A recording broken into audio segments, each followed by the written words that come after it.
Hi, I'm Rob Cosman. Welcome to my shop. This is Luther.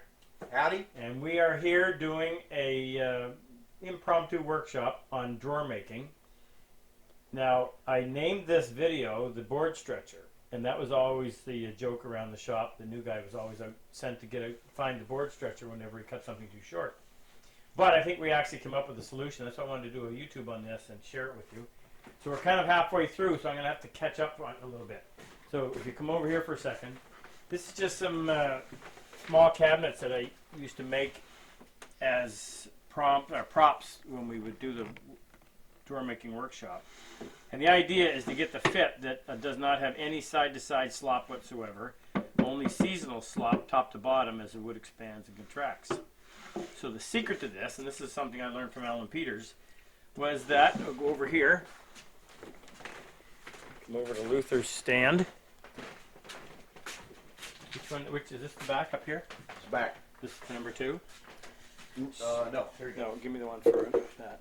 That's number 2. So the first thing you do, and when you're building a chest of drawers or anything that has drawers in it, it's nice to have the drawer fronts matched, or at least nice continuity, nice flow between them. So the drawer front is something you really can't sacrifice or risk damaging. The drawer back, on the other hand, is what we would call secondary wood. So when you have a drawer, I won't bother going back over here. When you have a drawer, your sides and your back are secondary wood. Your front is the special piece. So the first thing you're going to do... Turn around. Okay, it's marked, sorry. Yep. First thing you're going to do is keep that back full size, and you're going to get it to fit that opening so that it's just literally a snug fit as you put it in there. It should be equally tight top to bottom, snug. Once you've got that, you then set that, match it up so that top right corner are perfectly matched. Actually, I usually do it like this. That's what I did. Set it like that, line up the bottoms. Use what I use is I have a plain blade that I've never put a back bevel on. It's right here. Right here. There. Which means that back is flat. And you go in there, and what you would do is, laying against this piece that has already been fit, you would score a line on both ends, and then you would go over to your shooting board and you would fit it. And the idea is that this one's very experimental in getting that to fit the opening, but now that you've got a definite piece and you have 2 scored lines to work to, it's a lot easier to come out with this piece of walnut, in this case, being the exact size as a piece of poplar, or in this case aspen, for the drawer back.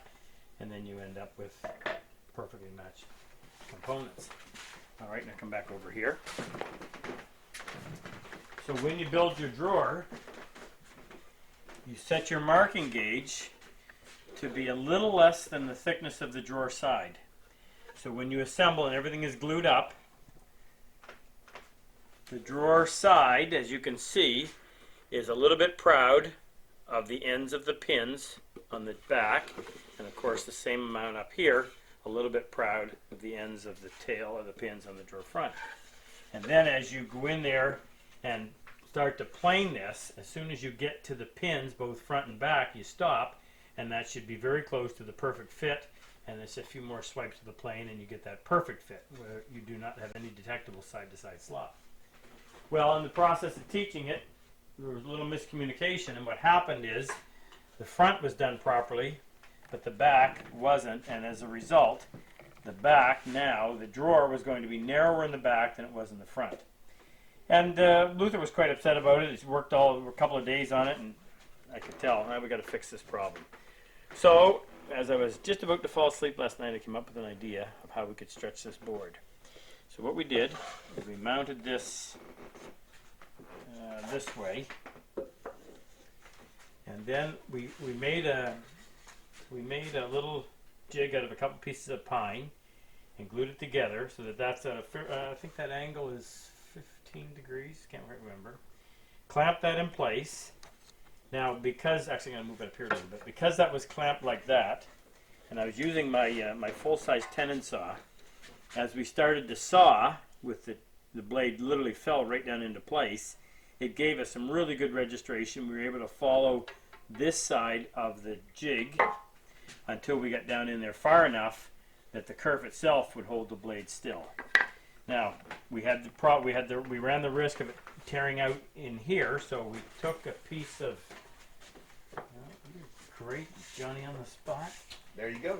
We took a piece of lumber, put it in here like so, and then we took another piece and we clamped this right there. Clamped that whole thing up. We also held this held firmly, and that allowed us to continue the saw cut all the way through. We actually had this piece, the flat side, right up there nice and tight, so that this wouldn't back away at all, and it would keep the blade nice and true. And because these were clamped like this, when we cut through on the inside, instead of having a ragged cut, we actually had a really nice exit wound. And since we can't go in there and do anything to it after the fact, and my saw has a 2/1000 set per side, so that's going to give you a pretty smooth wall on both sides of the kerf. So we haven't gotten any farther than this yet, but what I'm going to explain to you, and then we'll shut the camera down, we'll get caught up, and we'll come back and refilm. So now what we're going to do is we're going to expand this back to where we need it. We're going to glue a piece of wood in here. The grain will be running this way on the piece of wood. We'll glue it in.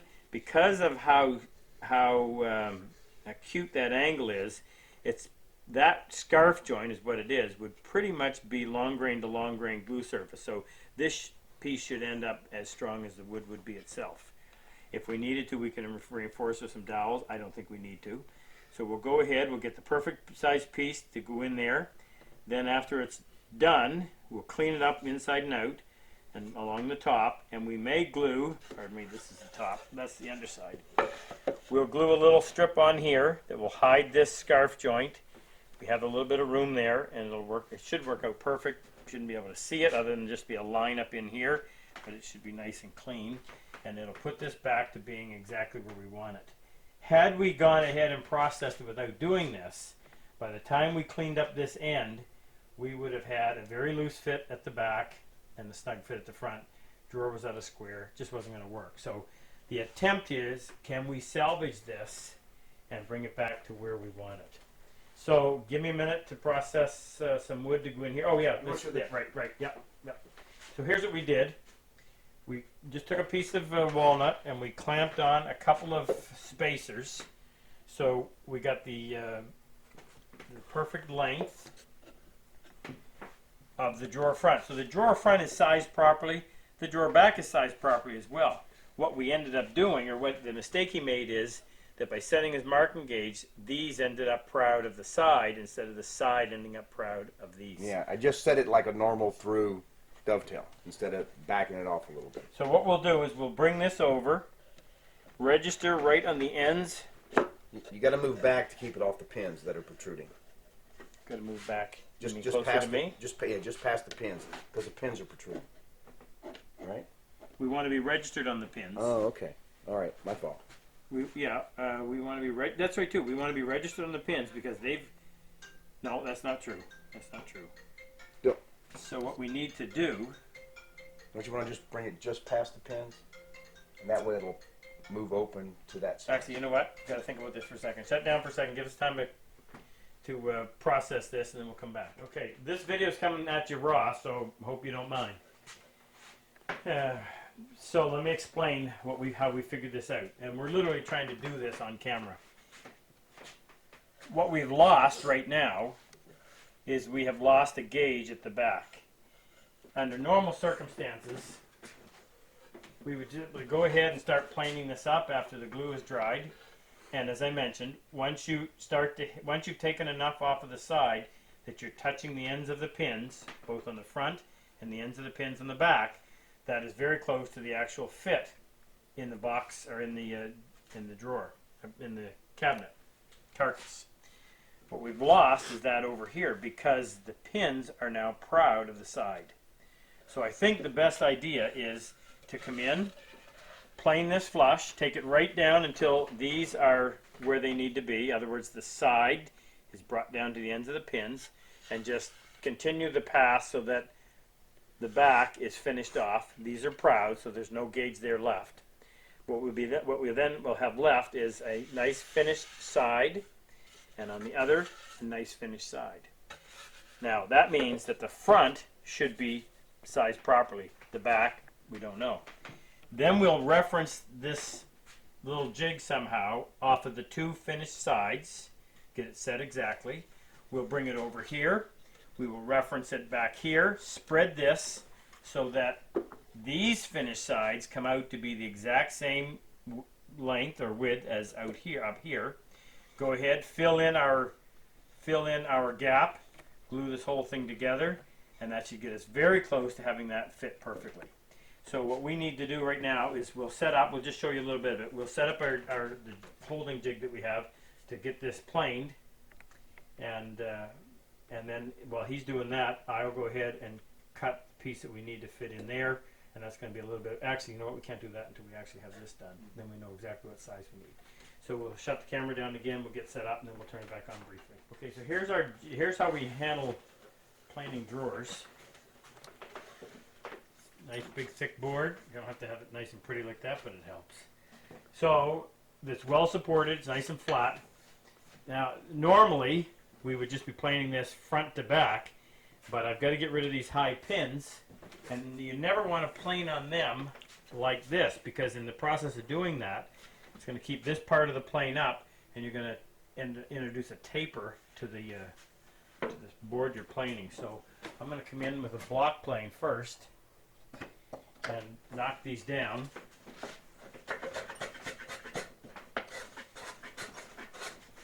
I'm going to get them flush.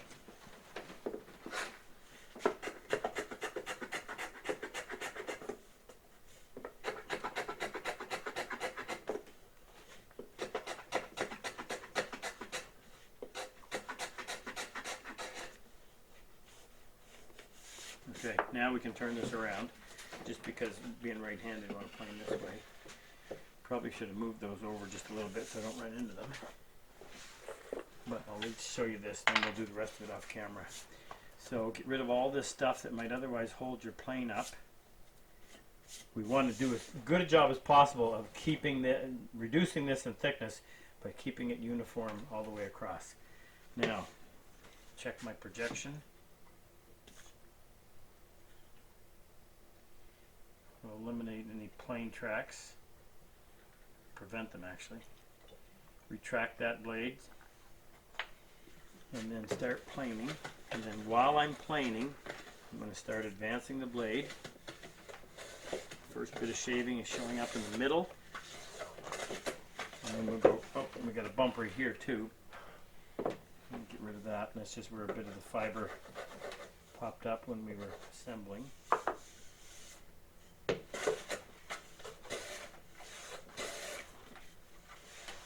Advance that blade a little bit more.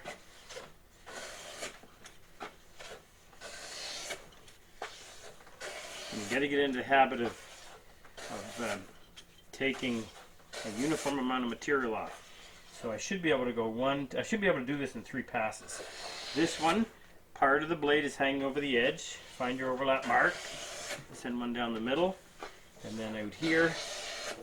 And you have to keep track of where you are. I'm still proud. Remember, we don't have a gauge to work to in the back.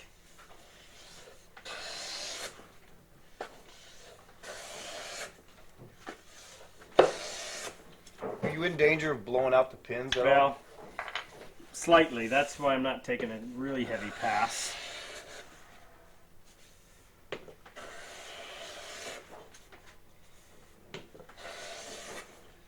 Whoops, what do we got here? This aspen can be kind of stringy, and something has gotten stuck in the throat of the plane. It leaves a big old mark on there. Now I'm flush there. That's the only spot, so I'll start here and work my way, and I won't go quite all the way over.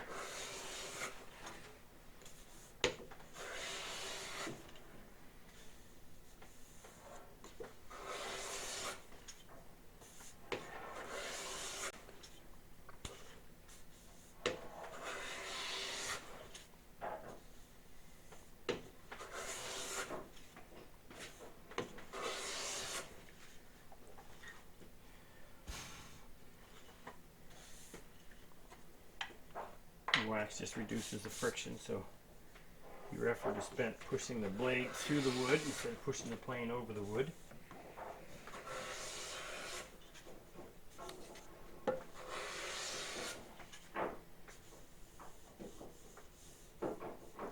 Okay, we're flush. Almost. A little bit here.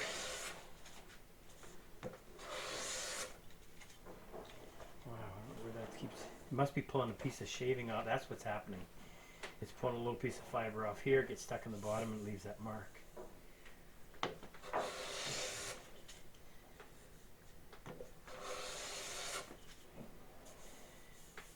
Okay, now I'm going to go all the way. I'm pulling up walnut.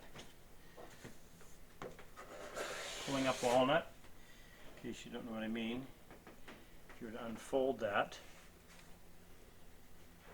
somewhere in there, there's a little piece of walnut pin. See that? So we know we're touching. Now, that's flush. That isn't, but what's happened here is a little piece of the tail is broken off, so it's actually flush.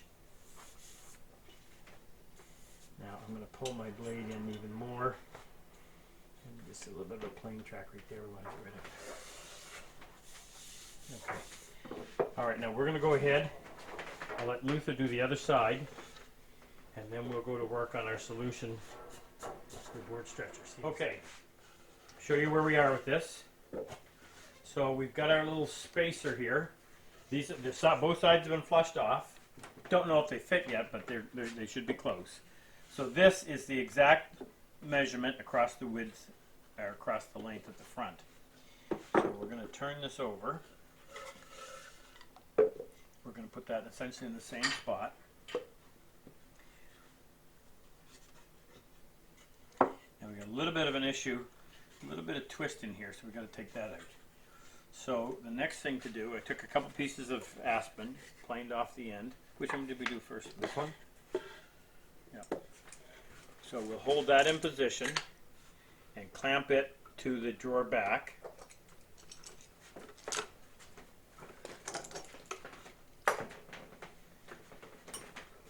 Okay.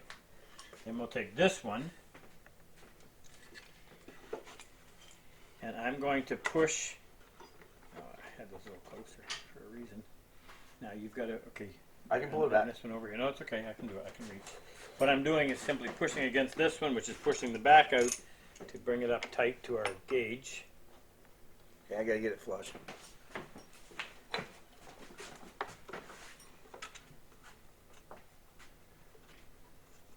Okay, now I'm pushing there, an even amount of pressure. Okay, go ahead and snug that up. I hate that clamp. How many times have I said that?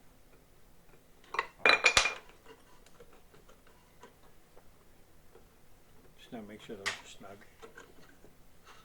Okay, alright, that's good. So now we can take this off. Okay, so that's what we need for a shim or a spacer, whatever you want to call it. This will stay in place. So I got the table saw set up. So we'll shut down. I'll meet you over there. I've got a piece of wood already, and this is just going to be a bit of guesswork. Although I'll get close and say that looks to be. If we end up a little bit fat on this, that's okay. What's not okay is if we end up too thin. Now, if I could see. Well, that one's too. Here you go. Actually, you know what? Haha. Oh, there you go. That's even better.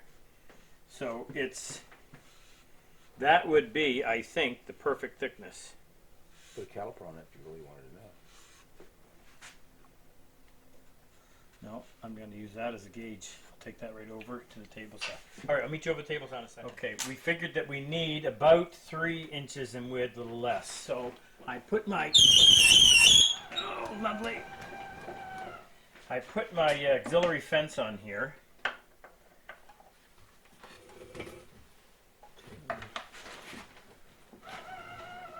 There.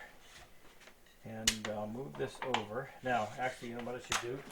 I want to make sure that that is standing square to the table so that this piece of wood comes off parallel sides, and that is standing square. So we'll move this over.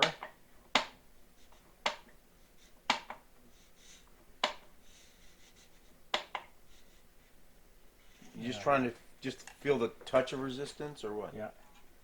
You know what? There's just a little extra there, and I don't mind that. I'd rather have a little extra, as I said. So I squared up one end, face is flat.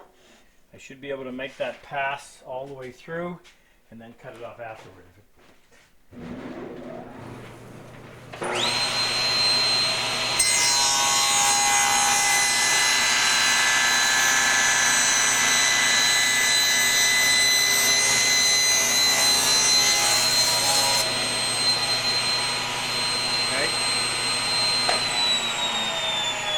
Go over and see if it fits.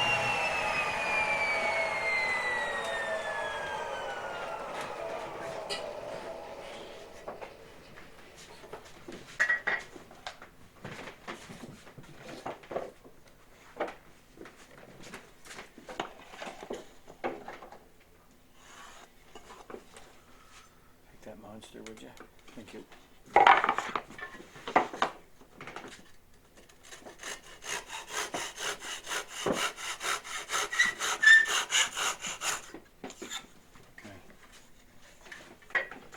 You're better than a nurse. Now, I don't plan on leaving this in here. In fact, this jig was just to get us our fit, or our thickness that we needed. Okay, so now, if that's right, we can take this off.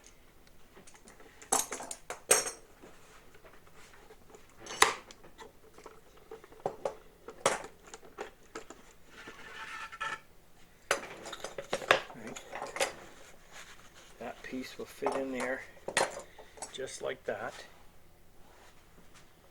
We'll make sure it's flush. So what we should do, this is the underside, the drawers, the bottom's going to fit underneath here, so we're not going to see that. So what we'll do is we'll get this, maybe even use your jig on that.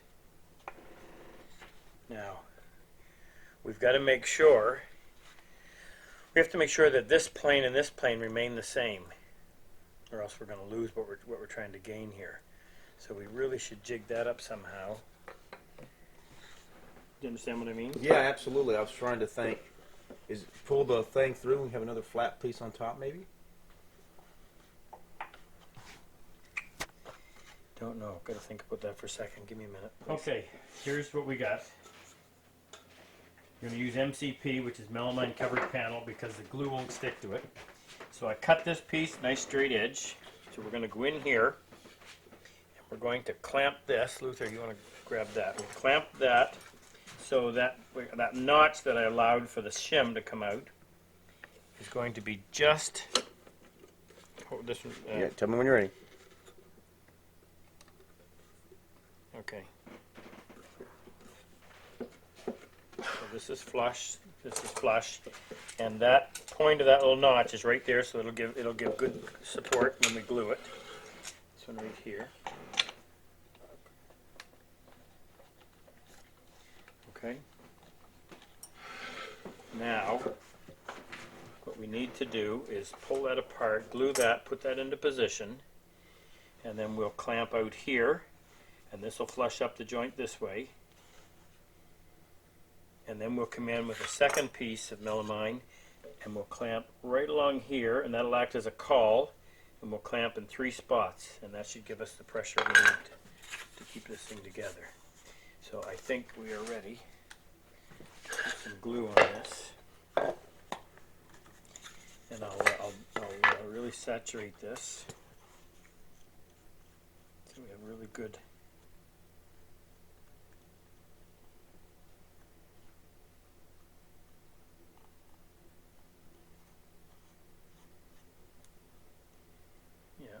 Some more. Just want a nice even coat so we don't have any dry spots. Most of that glue will end up in the brush. A little more.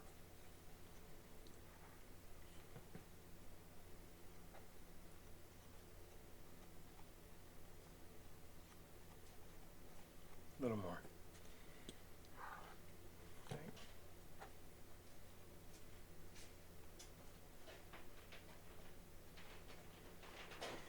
Okay.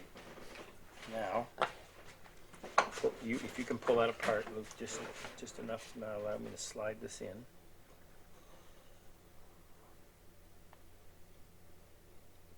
Move that all the way over to there.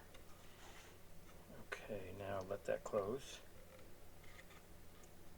Second, I'm gonna hold on, take it out again. Okay, I've sunk that all the way in. Okay, now close it. Okay, that's good. Now you get the clamp. Go to hold. Yeah, kind of have to let this settle into place. So, just a sec. Okay. So what I'm using hand pressure so that kind of. Okay, put a clamp right there. That's a temporary. Yep. Now back here, just a sec, because we gotta have enough room to get this in place. Just a sec, I gotta move that up. Okay, put a clamp right there. Snug. And we're gonna have some marks on the inside, but we can't do anything about that right now. Okay, now take this, and we'll clamp right at that line. So we want to have one clamp right here, fairly close, yep, right there. Okay, and then let's turn this over.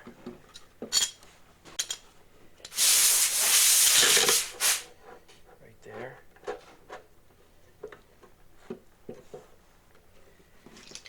Good, and now one, can you reach all the way down there, or we need a longer clamp? Longer clamp. Okay. More mouth.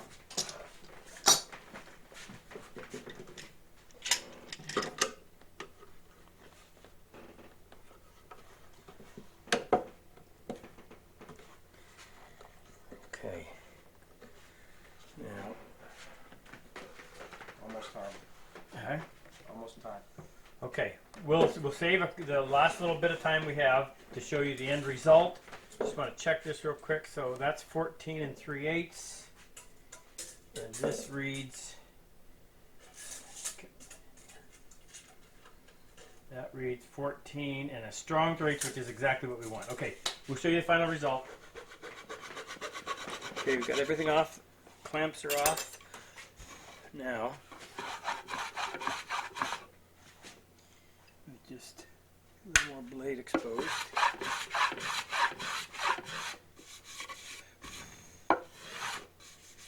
Now, plane that so that it's clean. Flexing a bit. Okay. We expect it. Now, I like to leave these hide because this is kind of dirty. He may want to. Now it's got a little bit more come off. I actually should have that. I should have that supported. But it doesn't flex. But you can. But you know what? That's flush all the way across there now. That's I'll awesome. clean That's up a little great. bit of this. Now let's get the inside. Actually, let's do this one first.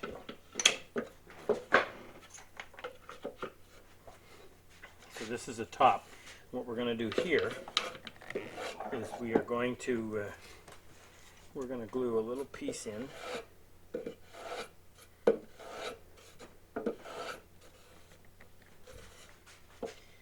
be able to get that plane on there.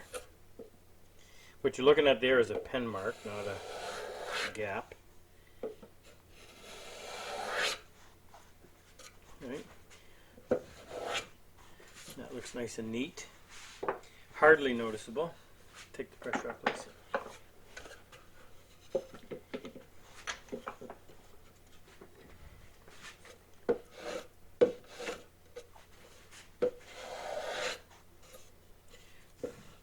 This being the bottom side is going to be completely hidden by the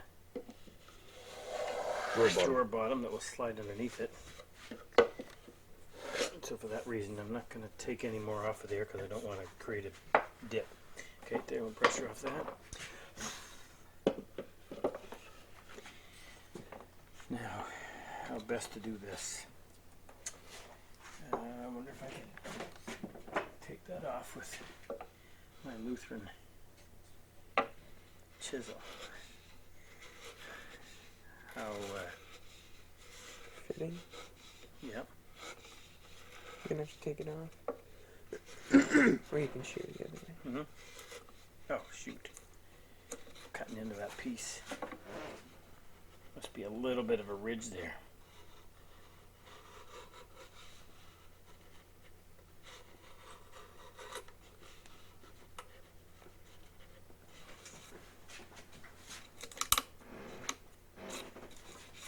That'd be a fair bit to remove.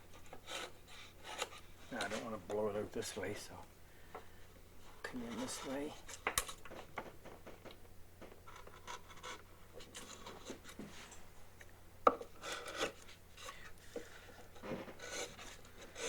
If you read Fine Woodworking, you'll see a review, current issue on these IBC chisels that we sell on our site, and it was an excellent review.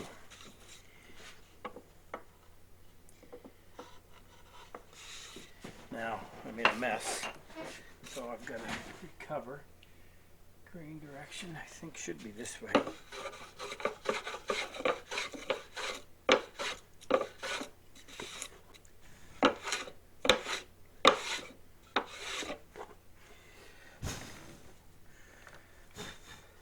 Pull that blade in a little bit. And we got the same problem, it's flexing under the weight of. Move the blade over a little bit.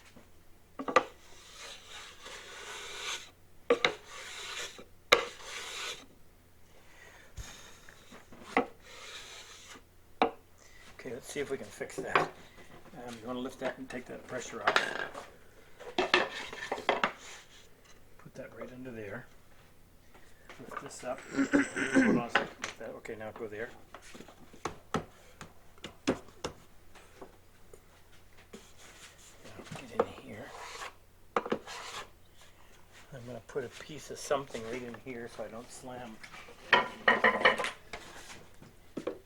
Big. Just put it in the other way. Right here. So when you do this, you got to lift while you're still moving forward to avoid leaving a skin tag on there,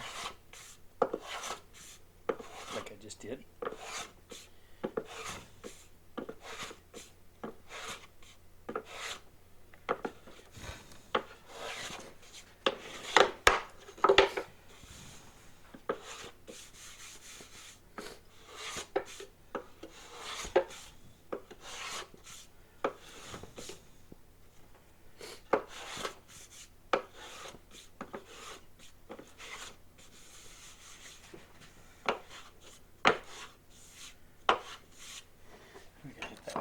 Paper.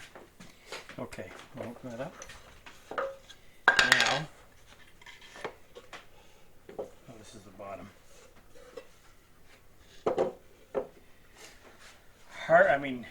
Yeah, you see a line run up there, but so what? Big deal. It's full of stuff. I don't even think you need to put a top piece in there. We need to clean that up a little bit. But here's what we want to find out is what we have for length. So that is registering 14 3/8, and that is a full 1/16 of an inch more. So it's okay. We can bring that down, and you're going to see a little bit of taper in there. So if we were to back up and do this again, that could have been just a little bit less. But the problem was we were going to end up with a drawer that just did not fit. Now we're going to go in and actually make this drawer fit. So we're not going to do it in this episode because we've got a lot more work to do. But what we will do is we'll take a quick video, make a quick video of the finished product, and you can see how it turned out. But this is a great board stretcher. All right. Okay. See you again. Thanks, Luther. Yeah, thanks, Rob. You saved me. Appreciate the opportunity to show it. Let's try not to do another one. See ya.